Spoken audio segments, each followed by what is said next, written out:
Hello everyone, good morning. আজকে আমি একটু সকাল সকাল ঘুম থেকে উঠে পড়লাম। তো এখন আমি চলে যাব একটু ফ্রেশ হতে।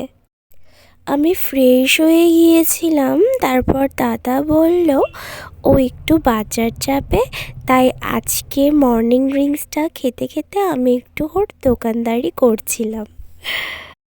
আর হ্যাঁ, তোমাদের তো বলতে ভুলেই গেছি, আজকে মা ভোগ দিচ্ছিল, তাই ঘরে এসে দেখি মার একটা একটা করে ভোগের রান্নাগুলো করে নিচ্ছে।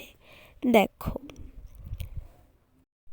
এখানে মা 5 রকমের ভাজাগুলো ভেজে নেওয়ার পর এবারে সবজি রান্না করছে। আর আজকে যেহেতু বৌদি ভাই ও মা দুজনেই ব্যস্ত, এদিকে আমি সকালে খাওয়ার জলের বোতলগুলো একে একে ভরে নিচ্ছি। তো দেখো, সবগুলো বোতল ভরা কমপ্লিট। আর এদিকে এসে দেখি মার সবজিও রান্না প্রায় শেষ। তো দেখো, এবার মা তোমাদের দেখাচ্ছে যে কি কি রান্না কমপ্লিট হয়েছে মার। তো এদিকে প্রায় হাফ রান্না হয়ে গেছে আর হাফ বাকি। আর এদিকে আমি একটু ড্রাই ফ্রুটস খেয়ে নিব, যেহেতু আজকে ড্রাই ফ্রুটস খেয়ে একটু তাড়াতাড়ি জিমে বেরিয়ে পড়ব, কারণ আমার আজকে বিকালের দিকে কম্পিউটার আছে। তাই দেখো, আমি ড্রাই ফ্রুটস নিয়ে বসে পড়েছি। এবার একটু খেয়ে দেন রেডি হয়ে বেরিয়ে পড়ব। আর দেখো, আমি খেয়ে রেডি হতে হতে এদিকে মার কচু শাক রান্নাও শেষ হয়ে গেছে। তো আমি এখন জিমের জন্য বেরিয়ে পড়লাম। আর আজকে আমার বিকেলে কম্পিউটার ছিল, বললামই তো, তাই আজকে 12টায় যাচ্ছি জিম। আর দেখো, আজকে 12টায় জিম গিয়ে দেখি জিমটা ফাঁকা, শুধু আমি আর দুটো দিদিভাই ছিল।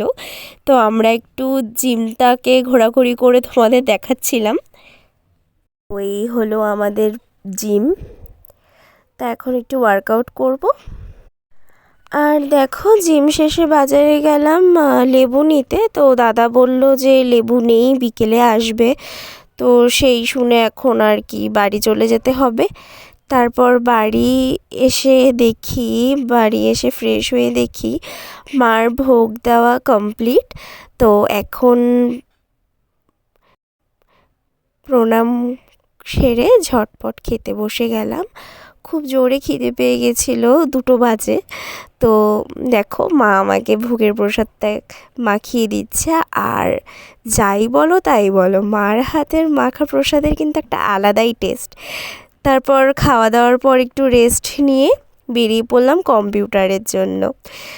দেখো, এখন আমি ব্রিজ দিয়ে হাঁটতে হাঁটতে দিদি বাড়ি ওদিকে চলে যাচ্ছি। তারপর দিদি আর আমি একসাথে একটু কম্পিউটারে যাব। আর দেখো, ওদের বাড়ি যাওয়ার এই রাস্তাটা আমার ভীষণ ভালো লাগে, কি সুন্দর নদীর পাড় দিয়ে। আর দেখো, এই কাগজ ফুলের যে গাছটা কি সুন্দর, তাই না? ফুল হয়েছে, আর আমি একটা ফুল নিয়েও নিচ্ছি। দেখো কি সুন্দর লাগছে, তাই না?